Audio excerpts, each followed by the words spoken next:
Olá, pessoal, sejam muito bem-vindos no podcast 1818.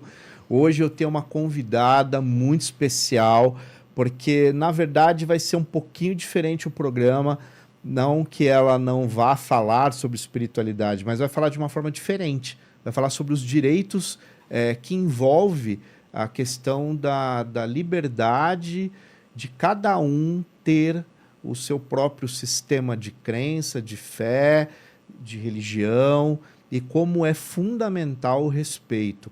E tem tudo a ver com o nosso programa, porque vocês bem sabem, vocês que acompanham os nossos episódios e o nosso programa, vocês sabem o tamanho da importância que o ecumenismo existe para nós, como é fundamental a ideia de um debate que seja laico, com muito respeito. Então, ela vai colaborar muito conosco nesse sentido. Eu não vou falar mais, porque, na verdade, quem vai falar sobre isso é ela, e a gente vai dialogar aqui. Então, não se esqueçam de se inscrever no canal, deixar os seus comentários e, claro, compartilhar muito. Então, vamos lá. Paula Moutinho, advogada, e vai se apresentar. Eu vou pedir para você se apresentar, que é melhor do que eu falar sobre você.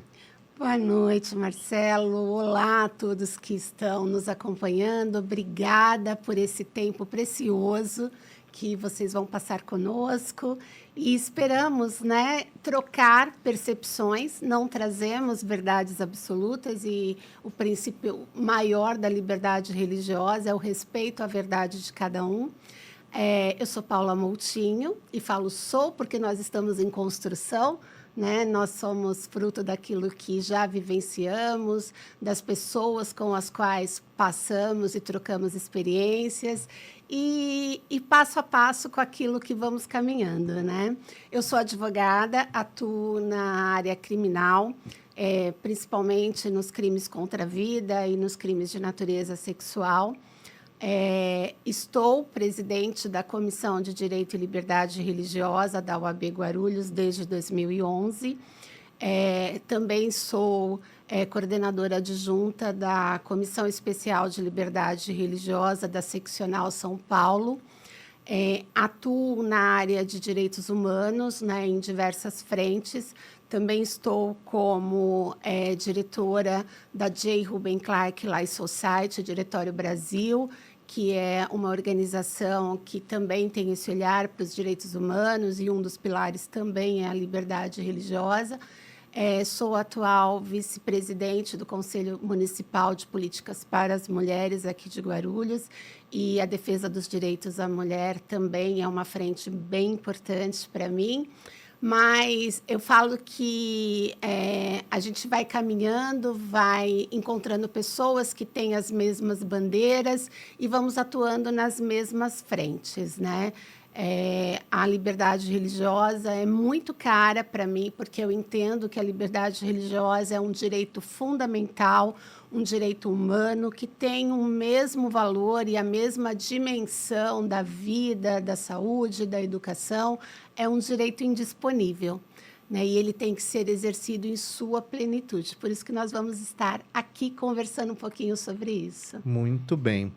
Paula, eu sou uma pessoa curiosa e eu quero entender como que isso começou na sua vida, porque quando você termina a universidade do curso de Direito, né, tradicionalmente você prestou a OAB, e aí você deve ter olhado para frente e falado, e agora, né, para onde eu vou caminhar? Porque o direito é uma área extremamente vasta, com milhões de possibilidades, né, de caminhar. Por que você foi para essa especificidade, né, do direito, que parece que é pequeno, mas é muita coisa? Direitos humanos envolve absolutamente tudo que envolve o ser humano, né, em toda a sua totalidade, individuação e etc. Então, como que isso começou, né? Ou por que isso começou? Eu acho que isso é muito difícil de responder, né? Eu falo que direitos humanos ele é imprescindível no sentido de que o ser humano é o que há de mais precioso em termos de humanidade. né? Então, quando nós falamos de valorização do ser humano, de dignificação do ser humano, de respeito ao ser humano, é um valor que tem que ser defendido não por um advogado, mas tem que ser defendido por toda a sociedade, né? Então, a minha área de atuação em direitos humanos, na verdade, ela vem muito antes da universidade. Tá. Por volta de uns 15, 16 anos, eu me aproximei dos movimentos sociais, principalmente na defesa dos direitos de minoria, né? E aí nós estávamos tratando de questões raciais, e eu sou do século passado, né? Então, Nossa. nós estamos falando dos anos 80, anos 90, e ainda isso, a Constituição ela data de 88, né? Então as nossas garantias elas são muito recentes. Eu nasci na ditadura, não fui extremamente impactado por ela, mas vivi, né, o finalzinho da ditadura, ainda onde os direitos eles eram falados, mas eles não eram consolidados. Então, essa proximidade com a defesa daquilo que não pode ser negociável, né, porque existem questões, quando a gente fala do direito ao ser, né, ser quem você é. Então, a sua condição ela está muito além, né, de uma cor de pele, de uma condição social, de uma questão de gênero, uma condição sexual. Então, quando a gente fala de direitos humanos, a gente está falando de dignidade, de respeito. Então, eu me aproximei desses movimentos, aí veio, né, finalzinho da adolescência. A gente ainda perpassou pelo finalzinho da ditadura, o reconhecimento. Eu não fui direto para as ruas pedir eleições diretas, mas peguei o finalzinho. Me lembro quando a Constituição de 88 foi promulgada e quando eu falo... E você vê que meus olhinhos brilham, né? Eu me lembro do momento em que a Constituição de 88 foi promulgada e eu estava no colégio, no finalzinho do colégio, e o diretor chamou todo mundo para a quadra e aquele momento foi transmitido, né, no telão, e ele, quando acabou, ele leu o artigo 5º da Constituição. E quem não teve a oportunidade, faça isso, porque o artigo 5º da Constituição é uma ode a todas as liberdades, né?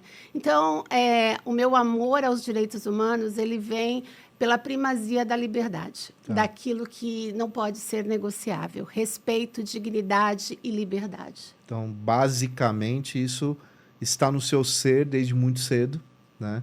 E essa aproximação que você teve, bem falou, sobre os movimentos sociais de base, né? Eles, na verdade, eu vivi alguns, e era uma escola, né? Era uma aula diária de realidade, e uma realidade muito dura, muitas vezes, e que nos movimentava a querer fazer algo, né, dentro de cada segmento Entender profissional. A diferença do outro, né, Marcelo? Porque nós vivemos, por mais dificuldades que se tenha na vida, nós vivemos cercados de privilégio. Nós dois somos duas pessoas brancas, de olhos claros, que tivemos oportunidade, lógico, com dificuldades, é claro, porque todos carregam as suas dores e as suas dificuldades, mas os nossos privilégios, eles nos abriram muitas portas, né? E os movimentos sociais, eles nos aproximam de pessoas que as dificuldades, elas se sobrepõem, né? A vida é marcada por dificuldades, por obstáculos, e é inconcebível que, diante dos nossos privilégios, nós não tenhamos sensibilidade para aqueles, né, que estão, de alguma maneira, padecendo e que pode, né, com pequenos gestos, né? A maioria das questões de direitos humanos, o olhar e o dar a mão já resolve boa parte dos problemas. Sim, que é o acolhimento primário, né? Exatamente. O primeiro acolhimento, né? Quer dizer, é o amor, né? É a prática real, né, desse acolhimento. E eu vejo o quanto isso é fundamental, porque eu sou historiador, né? Então também foi uma escolha pautada nas minhas experiências de movimento social e que acabou desencadeando todo um caminhar profissional, né, baseado nisso. Então, fui para sociologia, filosofia, e isso faz parte da minha Que é existência. o mais belo das academias, né? É Deu uma muito, muito certa profundo. inveja agora, viu? É muito profundo, né? E essa realidade, ela te impacta, né? E não podemos... Você tem que fazer uma escolha, né? Ou você se vai conforme a Ou você música, caminha junto ou você vira as costas, né? e aí como que você vai ser diante do mundo, né? E todas as responsabilidades que a gente deve ter. Agora, dentro dessa perspectiva toda, você entra dentro desse universo dos direitos humanos, que é gigante, né? Como eu mesmo falei. E a questão específica da tolerância religiosa. Por que você entra nessa luta? Porque há algo que você constatou socialmente, isso é empírico, ou você viveu alguma situação de constrangimento em relação a isso. Onde nasce a raiz dessa luta? Eu não saberia dizer exatamente, né? Quando eu entrei na OAB, na Seccional São Paulo, nós estamos falando dos idos de 94, Tá. 95, ainda como estudante. Eu concluí a minha formação, a minha primeira formação, que é o direito, em 97. E em 95 havia um movimento na Seccional São Paulo dos advogados religiosos. Então, esse movimento, ele que era encabeçado pelo Dr. Edio Silva, pelo Dr. Jader Macedo, ele procurava exatamente levantar essas questões do direito à liberdade religiosa e o respeito às religiões, e ali, naquele contexto, muito às religiões de matriz africana. Sim. Havia também na OAB um movimento em relação aos advogados evangélicos que chegavam a fazer encontros dentro da instituição. Então, e eu entrando como estagiária e me aproximando dessas pessoas, e nos direitos humanos a gente se conversa, né? O que você falou, né? Os grupos eles vão se encontrando e vão conversando. E aí eu participei desse primeiro movimento que foi encabeçado por essas pessoas, e foi se levantada a questão da liberdade religiosa.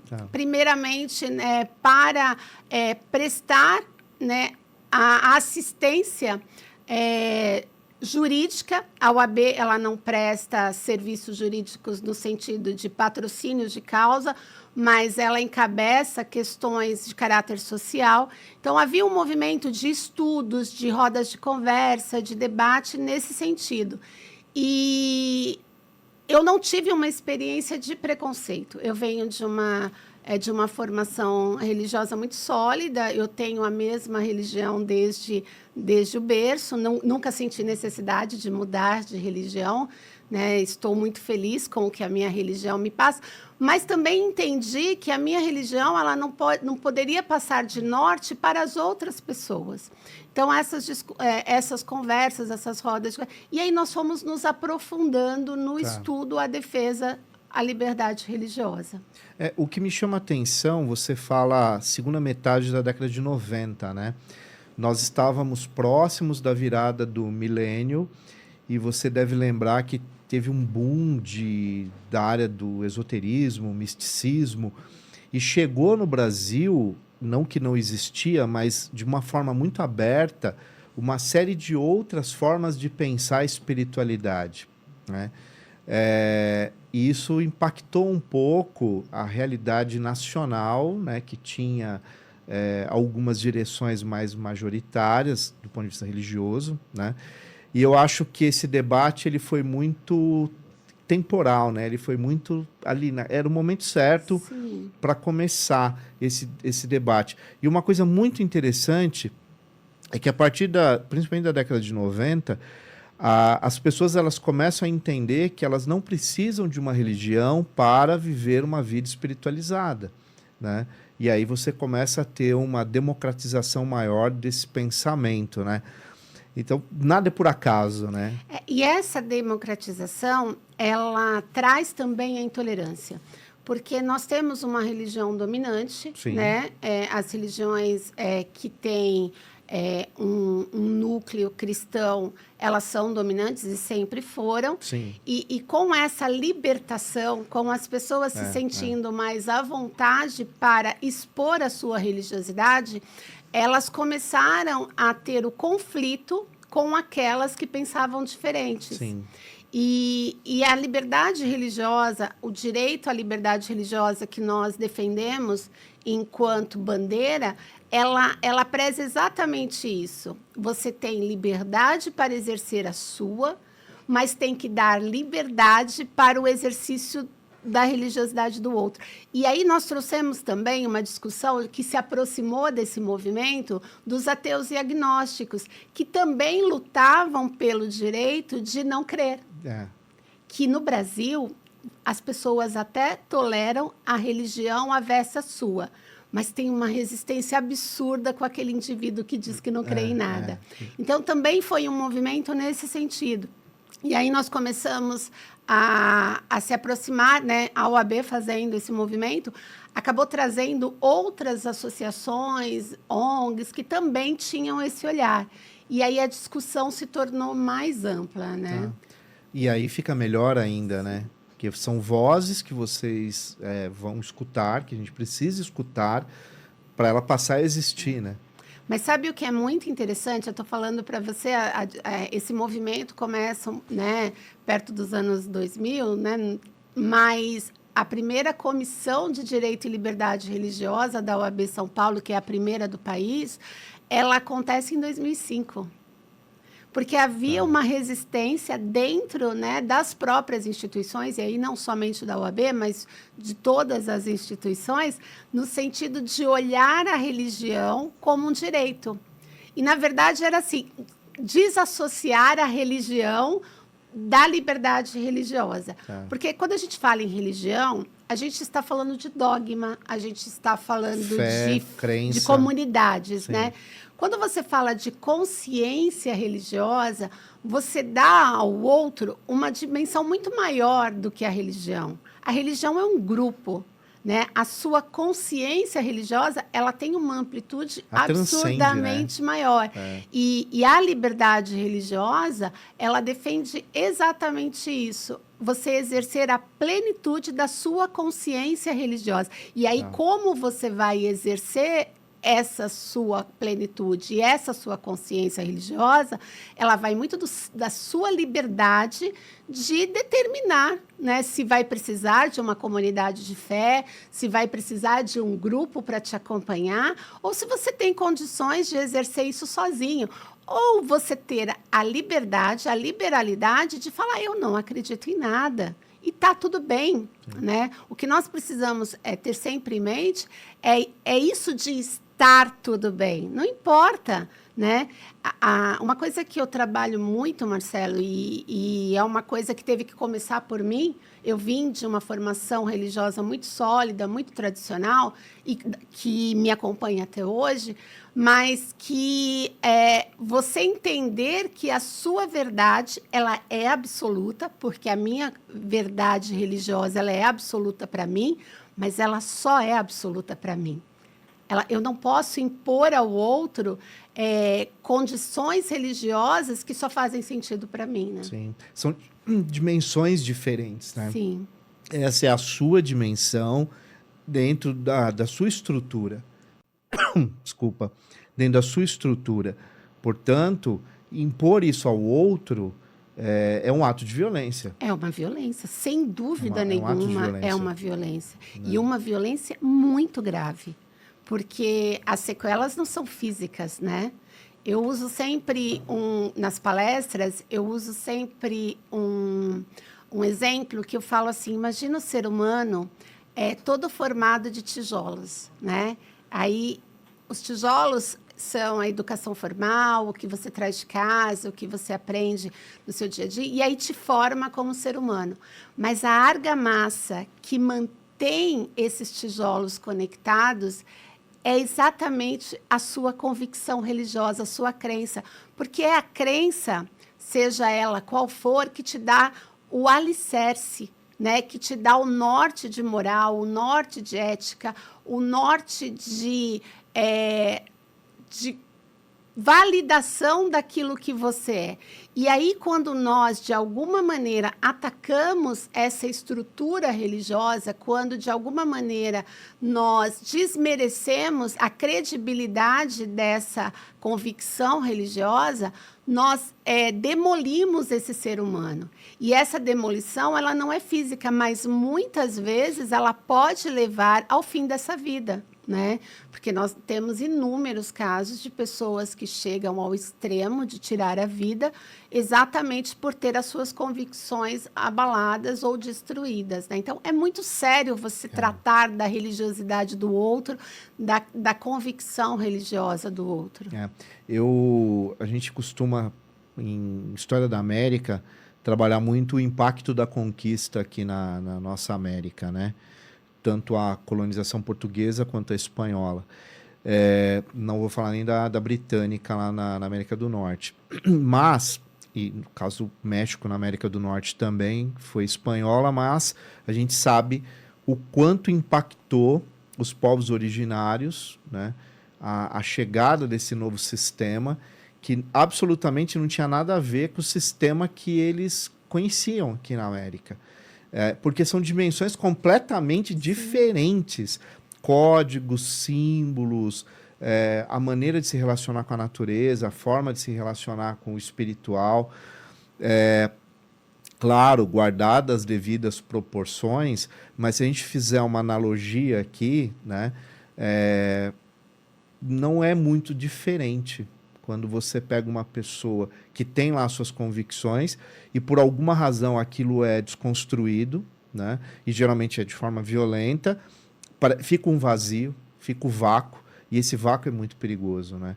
E como você bem disse, as pessoas levam isso às vezes a realidades extremas de como jogar isso para o mundo, né?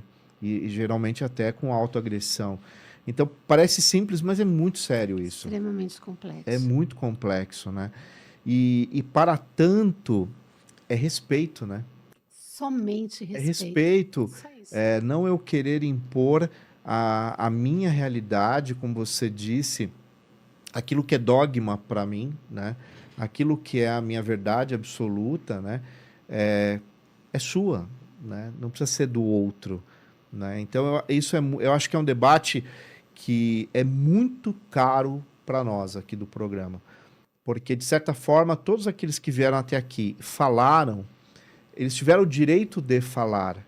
E esse direito é um direito constitucional, não é isso? De poder falar. Um direito constitucional, um direito que também é tratado nas declarações dos direitos humanos. Né? Nós tratamos o direito à liberdade religiosa como um direito de primeira dimensão. Sim. E quando a gente fala de direito de primeira dimensão, nós estamos falando que ele se encontra no mesmo patamar de direitos essenciais, como vida, como saúde, como educação. Sim. Nós estamos falando de direitos dos quais não se pode abrir mão. Sim. Né? E que não podem ser violados. Então, é muito caro para a defesa dos direitos humanos esse olhar de que a liberdade religiosa ela tem que ser tratada de uma maneira que isso se trata de valorização do ser humano. Sim. Né? Porque não há como desassociar um indivíduo da sua crença.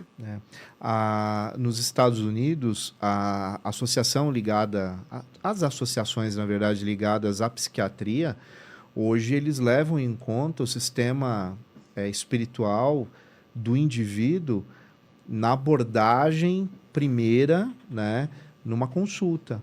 Então, eles têm hoje já grupos, né, que vai capelão, a enfermeira, o médico, um coordenador de espiritualidade, porque eles já entenderam, né, por estatística, não é por achismo, mas por métrica, por estatística de 10, 20 anos de pesquisa, com grupos de 1.000 pessoas, 400 pessoas, que a pessoa, quando ela é tratada sobre a perspectiva de fé ou sobre a perspectiva filosófica de fé daquele indivíduo, ela obtém uma cura, né, ou uma recuperação mais eficiente.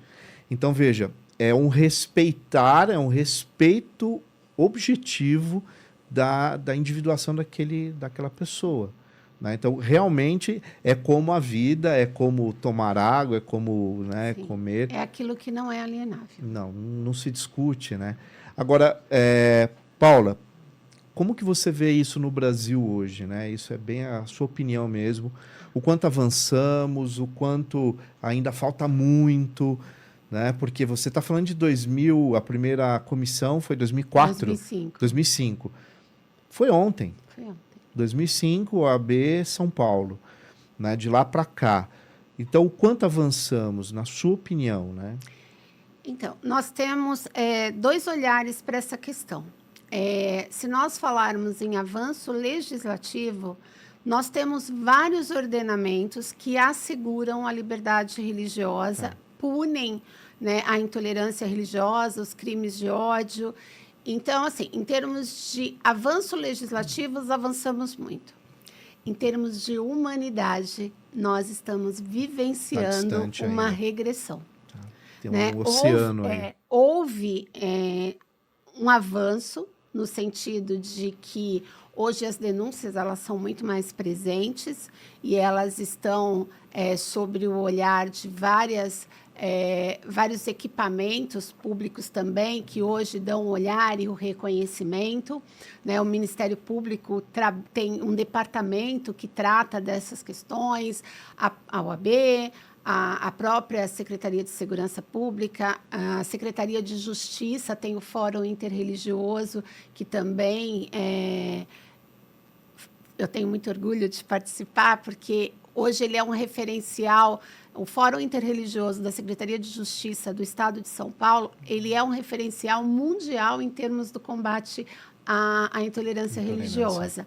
Então, assim, nós evoluímos muito em equipamentos, mas, em compensação, nos últimos anos, e aí nós não vamos entrar em questões políticas, sim, mas houve um avanço, né, do que nós chamamos de extrema-direita, que propaga a intolerância aos desiguais, né? Então, existe um grupo religioso que ele é dominante. E aí, gente, eu volto a algo muito importante. Nós estamos falando de indivíduos, né? E existem indivíduos bons e indivíduos maus. Então, existem pessoas que têm esse olhar deturpado e essa visão de mundo extremamente egocêntrica e egoísta, no sentido de que as verdades são só deles. Mas, assim, os crimes de ódio, eles estão presentes, eles existem em grande número, mas existe também um movimento da sociedade na repressão a essas manifestações, né? Mas ainda pessoas morrem por conta da intolerância religiosa, pessoas perdem, e aí a gente está falando em uma questão social, sabe, Marcelo? Porque empregadores deixam de empregar ou dispensam por causa de questões religiosas. Famílias, elas se dissolvem por conta de questões religiosas.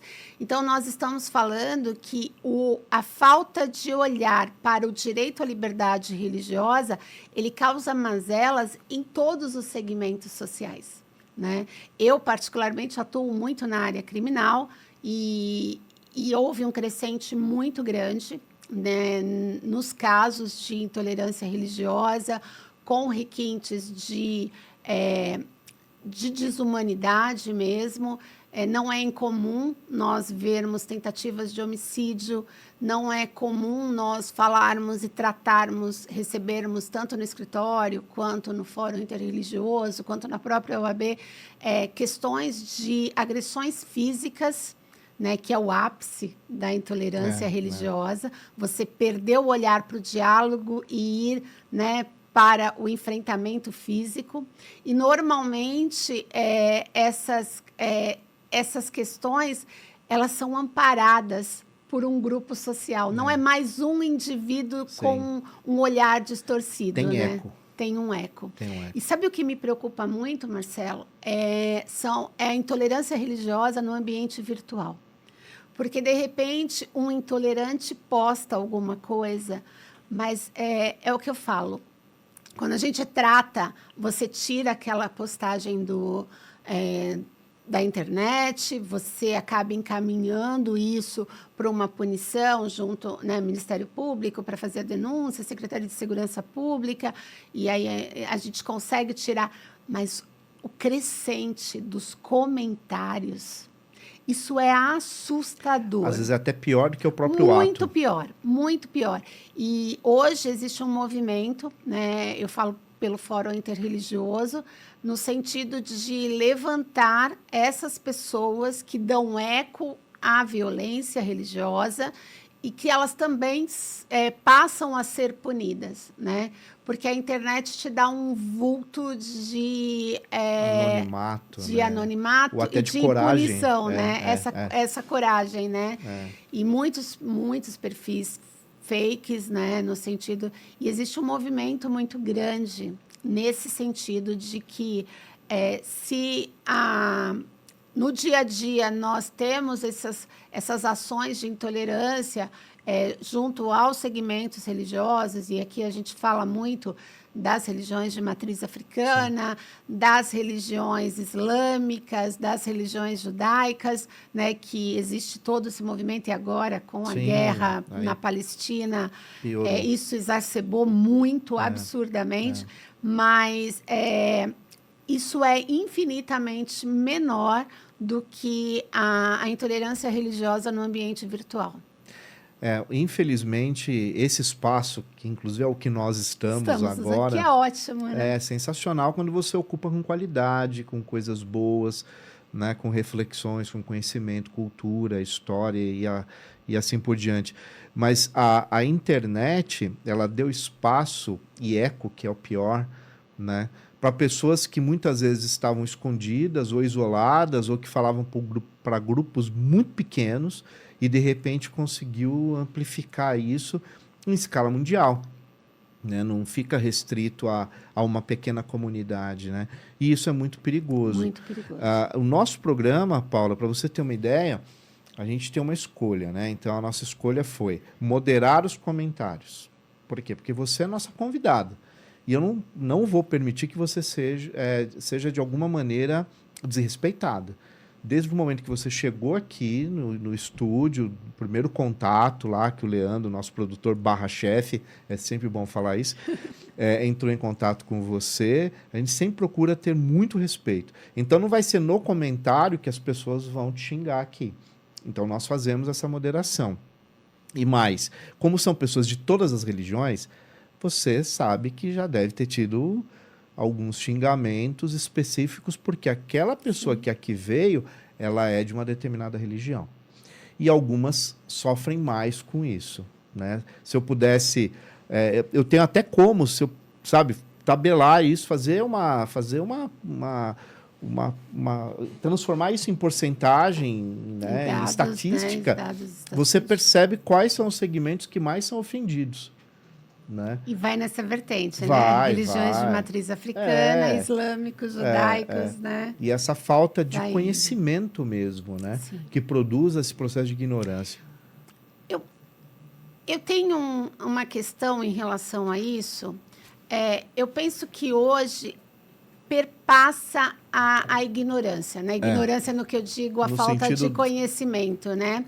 Hoje, o que se sobrepõe é exatamente o ódio. É o culto ao ódio. Gratuito. Você odiar o diferente porque ele não é igual a você. Então, essa preocupação. Porque as pessoas, elas entendem, né? Hoje nós temos um grau de informação muito maior e as pessoas conseguem entender que o outro é diferente. O que elas não conseguem conceber é que aquele diferente habita né, habite o mesmo espaço territorial que ela. Exatamente. Isso é gravíssimo, né? Porque mostre, você é historiador, eu tenho muitas invejas dos historiadores e dos sociólogos, porque é incrível, né? Vocês alcançam de uma maneira incrível a percepção do humano, né, do entendimento dessa humanidade. Mas quando nós falamos disso, nós trazemos exatamente, né, a regressão de tudo que nós evoluímos enquanto sociedade, né? Há um debate muito profundo, né, sobre o que foi o Covid e como nós iríamos sair dele, né? Você não tinha uma esperança? Quem não tinha, Eu tinha tanta eu acho que só não esperança. tinha esperança quem realmente não quis se transformar ou produzir uma proposta humana para si, para o coletivo, que fosse muito melhor do que aquela que a gente estava em 19, né? E aqui trazendo, né, o seu público é voltado para a religião, é inegável o valor das instituições religiosas durante o Covid. Não, foram Eu fundamentais. diria, eu diria que sem as instituições religiosas, nós teríamos um número infinitamente maior de perdas. Porque enquanto o Covid, o sistema de saúde tratava da doença Covid, as instituições religiosas, elas tiveram um papel fundamental no amparo psicológico, no amparo material, e foram as instituições religiosas como um todo, né? Independente do segmento religioso, houve uma mobilização das comunidades de fé no sentido de amparar não somente aqueles que eram associados à sua comunidade, mas principalmente de passar esse amparo, esse cuidado à comunidade circunvizinha. Então, nós estamos falando de não deixar faltar o alimento, mas não deixar de faltar a palavra, o consolo, o conforto. E essas atividades religiosas que elas criaram lugar no mundo virtual também trouxeram esse amparo, né? Esse conforto tão necessário. E a esperança, porque muitas pessoas ficaram sozinhas e era um programa religioso, independente do segmento, uma live que trazia o amparo de falar, olha, existe uma divindade que está cuidando, né? Você não está sozinho. E aí a gente está falando não do segmento, não era uma religião, eram todas as religiões. Porque nós, quando falamos de religião, Marcelo, nós estamos falando daquilo que há em comum, que é o amor ao próximo, o cuidado com o semelhante, as boas ações. Nenhuma religião prega o mal, né? Nenhuma religião prega a disseminação do outro ser humano. O que existe, e isso tem se tornado muito latente, são os maus religiosos. Né? Que é o indivíduo, né? É a condução, né, por agentes que deveriam estar ali orientando dentro, né, dos preceitos sagrados de cada credo, de cada religião, e aí ele vai tirando fragmentos desses livros sagrados, desses ensinamentos ancestrais, né, no caso das religiões de matriz africana, e ele vai trazendo aqueles fragmentos para se adequar ao ódio que ele traz no coração. Para né? justificar sentimentos e emoções. E arrebanhando, né? Sim. Arrebanhando. Que é o perigo. E aí o cara começa a perceber que isso pode ser, inclusive, uma forma de obtenção de recurso. Sim. E aí a gente começa a ver um cenário mais perigoso ainda. Existe um autor, Dr. Ivan Durães, que ele fala do mercantilismo da fé. E é uma expressão que causa, né, um choque. Mas existem muitos líderes religiosos e em todos os segmentos. Todos. Todos os segmentos, em que o olhar daquela instituição, ela vai para o enriquecimento dos seus líderes, né?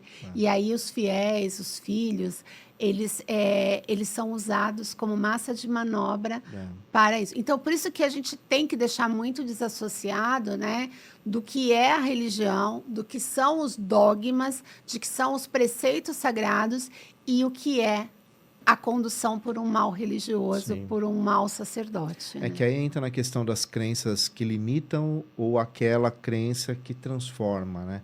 Porque, objetivamente, a busca por uma espiritualidade, não importa como nem aonde, ela tem um caráter de emancipação humana, né? Viver em sociedade, viver melhor, amar ao próximo, é a base de todas. Se você ler todos os livros sagrados, a base é o amor, Sim. amar ao próximo, né?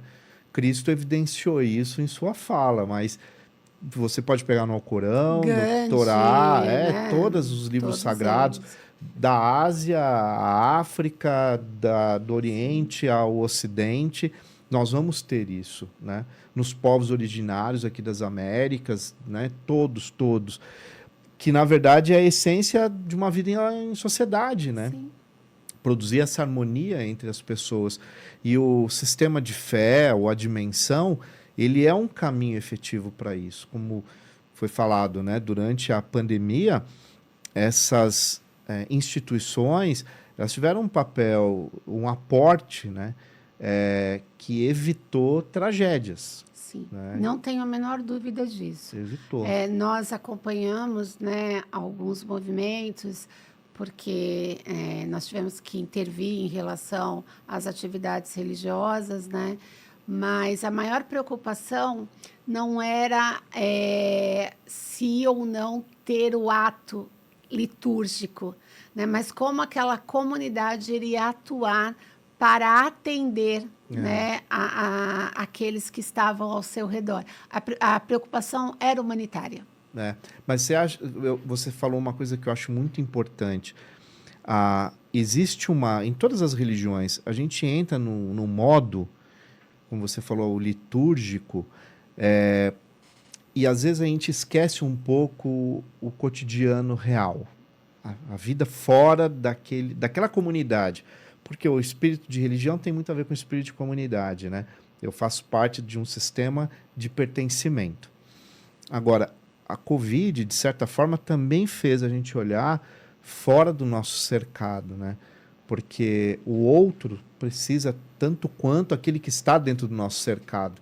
E isso era uma perspectiva de melhoria, né? De crescimento humano, de desenvolvimento, enquanto civilização, né? Porque enquanto tiver uma criança de rua, aqui na nossa cidade, alguma coisa está errada nessa sociedade. Muita coisa Enquanto tem alguém dormindo na rua nesse frio, tem alguma coisa errada nessa sociedade. Não dá para especificar apenas no indivíduo. Existe um contexto social, cultural, histórico por trás daquela situação, né? Então, por isso que eu acho muito importante a gente trazer esses debates, né, com qualidade, para as pessoas refletirem mais sobre isso, né? E eu vou te fazer uma pergunta, a importância de programas como esse, né?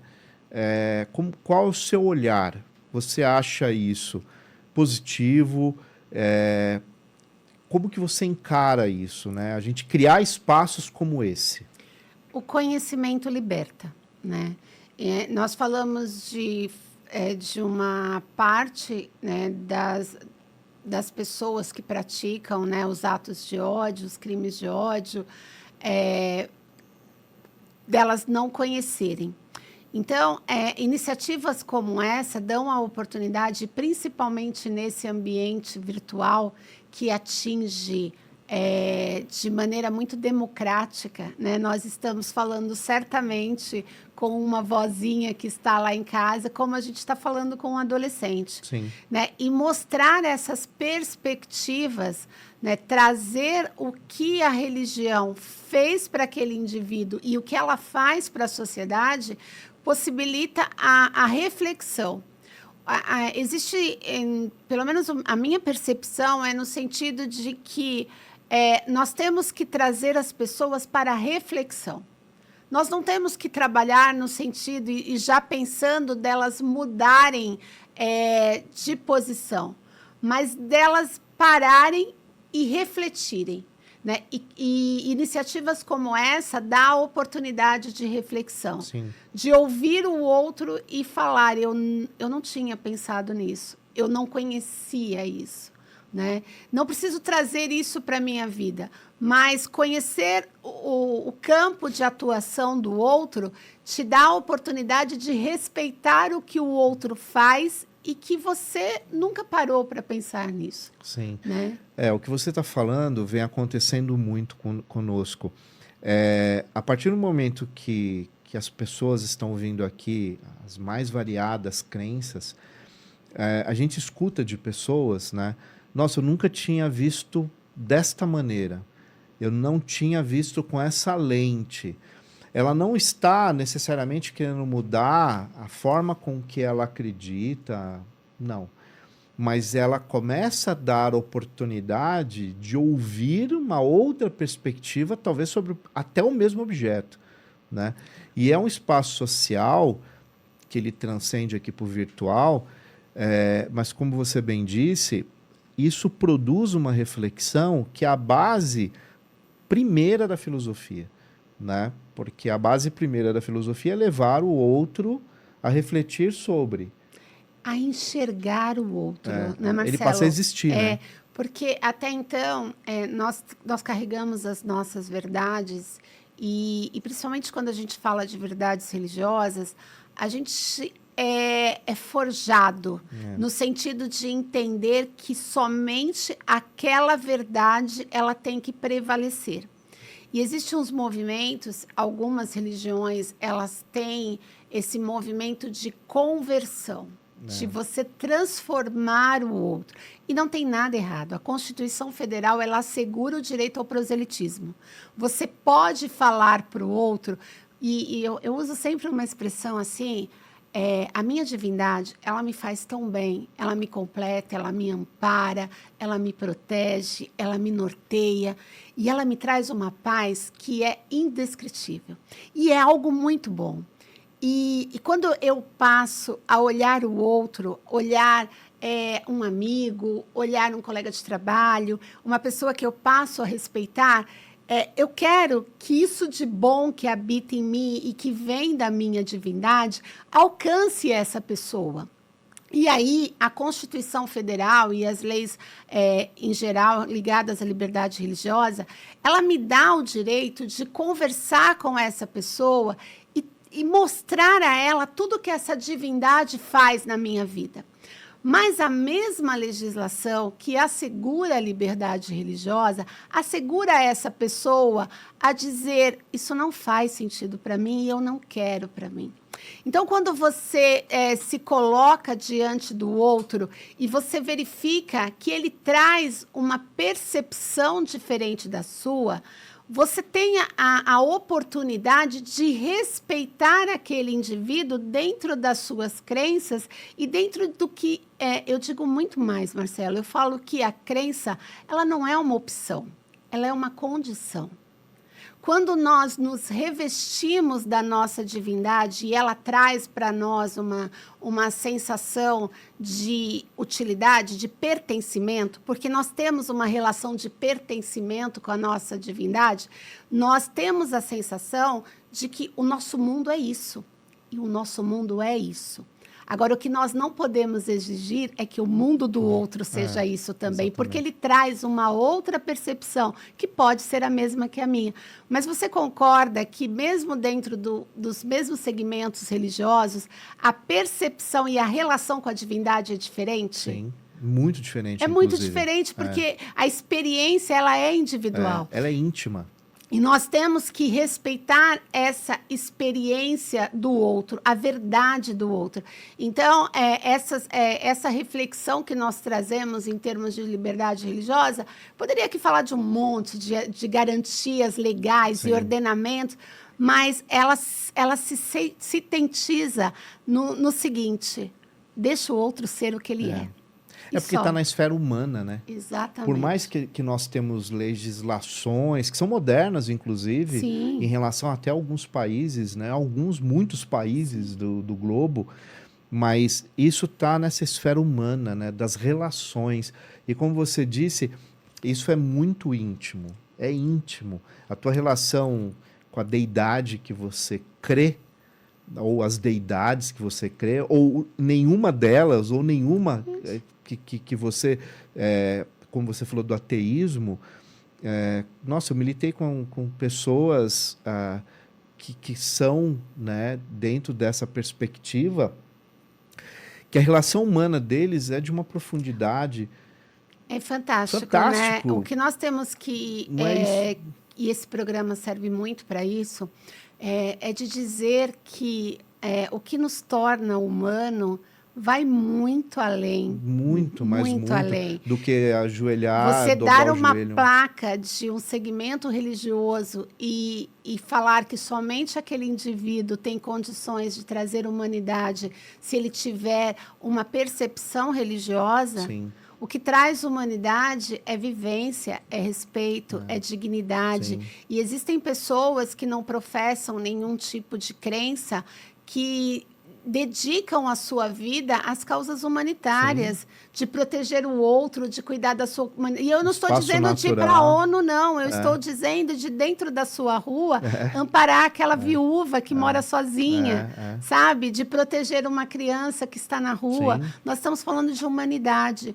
Então, quando nós damos rótulos, nós corremos o risco, né, de enlatar as pessoas. E aí a gente tira delas liberdades. E aí você limita, não tem jeito, né? Você Exatamente. vai limitar mesmo, e isso é muito triste, é um cerceamento absoluto dos direitos. Desumano. É desumano. É desumano. Né? E você, como algumas pessoas, a gente pode pegar Mandela mesmo, as cartas de Mandela, era um cara encarcerado. Se você lê as cartas sem saber que é de Mandela, você não consegue conectar, né, que aquela pessoa estava numa condição de presídio e mesmo assim ela com aquela sensibilidade, exatamente. Né? O espírito libertário de Mandela é algo impressionante. Então são pequenas coisas que a gente identifica que é do ser humano. Então a pessoa pode estar em qualquer lugar, aí vem a questão humana, né? Não é a crença ou a religião que determina o caráter, né? Mas quando nós não conseguimos esse grau de consciência, nós temos que recorrer aos ordenamentos. Ah, não, aí não tem jeito. Né? Então, por isso que o direito à liberdade religiosa é um direito tão essencial, Sim, tão fundamental. Porque alguns indivíduos precisam da repressão. Alguns indivíduos precisam ser extirpados do convívio social porque eles não reconhecem a humanidade do outro. Né? Trocando em miúdos, de uma forma assim, bem simples, né, para quem está nos ouvindo, o direito à liberdade religiosa é tal qual a liberdade de me alimentar, de beber, de morar, de ter dignidade, de uma moradia. E assim vai todos os direitos, né? Um trabalho digno. É aquilo do qual você não pode viver sem. Né? Então, a liberdade religiosa é o ar que sustenta, é a argamassa que mantém em pé. Né? Bom, Paula, foi assim, muito legal. Essa conversa a gente poderia ficar horas aqui. E eu vou pedir para você deixar uma mensagem final, né, para a nossa audiência. Se você quiser também, fica a seu critério deixar suas redes sociais, seus contatos pelas redes, seu critério. Eu estou como Paula Moutinho, advogada, vocês me acham por lá e acompanham, né, o nosso trabalho, né, tanto relacionado às causas humanitárias, como também à defesa dos direitos das mulheres. Mas eu concluo com uma frase que disseram que é minha, que eu falo há tanto tempo, que eu já não tenho certeza se é minha ou se eu peguei de alguém, porque fazem décadas que eu uso, mas disseram que é minha. Que diz assim: a liberdade é um direito individual, mas que só se consolida no coletivo. A liberdade é nossa, mas se o outro não tiver liberdade, amanhã podemos não ter a nossa também. Isso serve para todos os tipos de garantias. Sim. Muitos que foram escravos, no outro dia se tornaram não escravos e depois viraram escravos de novo. A história nos conta isso. Quantas civilizações elas foram sobrepostas por outras civilizações e que depois deixaram de ser sobrepostas e a história ela nos ensina muito, né? Por isso que a gente tem que tomar muito cuidado quando a gente vive num espaço, num território onde as ciências humanas ela passa a não ser mais importante, né? E aí você vira só tecnicista e isso é muito complicado. Marcelo, só concluindo, a intolerância religiosa ela tem que ser reprimida e existem mecanismos sociais para essa repressão. Então, é importante que todo o indivíduo que sofra algum tipo de violação em seu direito de crer, na plenitude do seu exercício religioso, tanto os atos de culto como as manifestações religiosas, e isso perpassa pelas vestes, pelos cultos, pelos direitos relacionados à guarda religiosa, ao direito de exercício, tanto no ambiente de trabalho, quanto dentro das instituições escolares. Então, toda violação, ela tem ordenamento jurídico para a sua repressão. Então, a denúncia ela é fundamental. E hoje, a intolerância religiosa ela pode ser denunciada até por boletim de ocorrência virtual. Então, não tenha medo de denunciar, existem ordenamentos, existe também, dentro da Secretaria de Justiça do Estado de São Paulo, o Fórum Interreligioso, e existe ali um ícone da ouvidoria para a recepção dessas denúncias. Então, não se cale, né?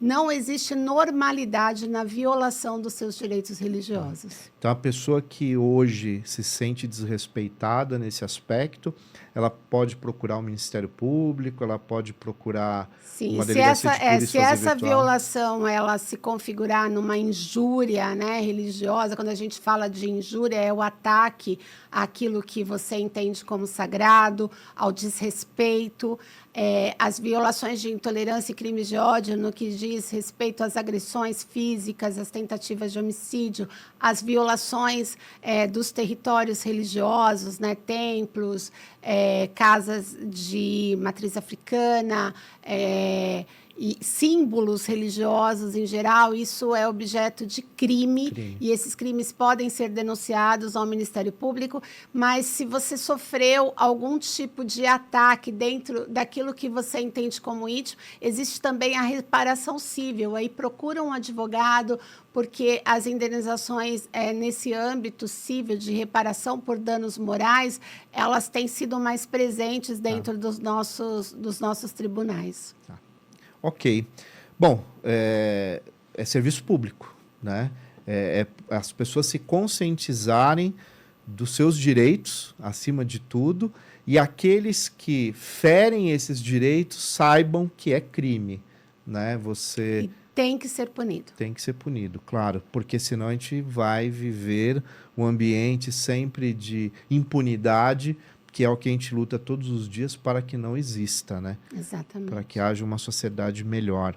Bom, Paula Moutinho, ou doutora Paula, muito obrigado pela sua presença, por você vir e acreditar no nosso projeto, né? Porque eu acho que foi muito legal esse nosso programa, porque ele traz uma clareza maior ainda do que nós aqui, enquanto equipe 1818, nós acreditamos, tá?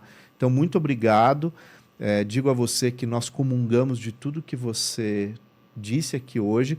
Eu falo nós porque não é só o Marcelo, a equipe que está aqui, a minha filha que não está aqui hoje, está gravando fora, porque parte da nossa luta é exatamente essa, né?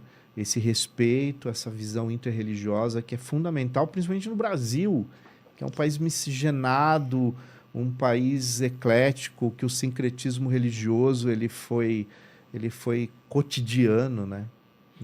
Enfim. Então, muito obrigado. Muito obrigada, e a todos que estiveram, né, dedicaram seu tempo para estar conosco. Fica aqui o nosso agradecimento e o convite, né? Para que, diante de uma intolerância religiosa, de uma manifestação de ódio, não se cale. A vida do outro tem o mesmo valor que a sua. É isso. Muito obrigado. Muito obrigada, querida. Bom, eu finalizo o programa de hoje agradecendo mais uma vez a Noesis, que é uma empresa que dá aos brasileiros a oportunidade de um aporte emocional, com terapias, enfim, para os brasileiros que foram morar fora. Não importa a razão, se foi para estudar, para trabalhar ou para se aventurar. São psicólogos, é um portal, está lá na internet, está aqui, na verdade, na internet, e eles estão prontos para assessorar esse momento tão complexo que é mudança de país. Tem a ver com cultura, história e assim vai. A Lute Benedetta, que que é uma empresa que trabalha com velas aromáticas, tem tudo a ver com espiritualidade, e eu garanto a vocês a qualidade dessas velas. Inclusive, tem o aroma 1818, que foi feito especialmente para o nosso programa. E também a English School, que é a Bacarim, é só procurar o Rodrigo, é sensacional, é uma escola que se adapta às suas necessidades e também às suas especificidades dentro da área e do idioma que você deseja, principalmente o inglês, que hoje, sem dúvida nenhuma, é fundamental para todos nós. E eu finalizo agradecendo a vocês, que é a nossa audiência, que estão sempre ao nosso lado, compartilhando o nosso programa, fazendo inscrição, divulgando muito, compartilhando muito. É muito importante compartilhar, porque aqui você não compartilha um podcast, você compartilha uma ideia, um projeto, uma militância, uma crença, né, que vai muito além de uma religião específica. Na verdade, é sobre ser humano, humanidade, um mundo melhor com amor universal. É isso que nós desejamos.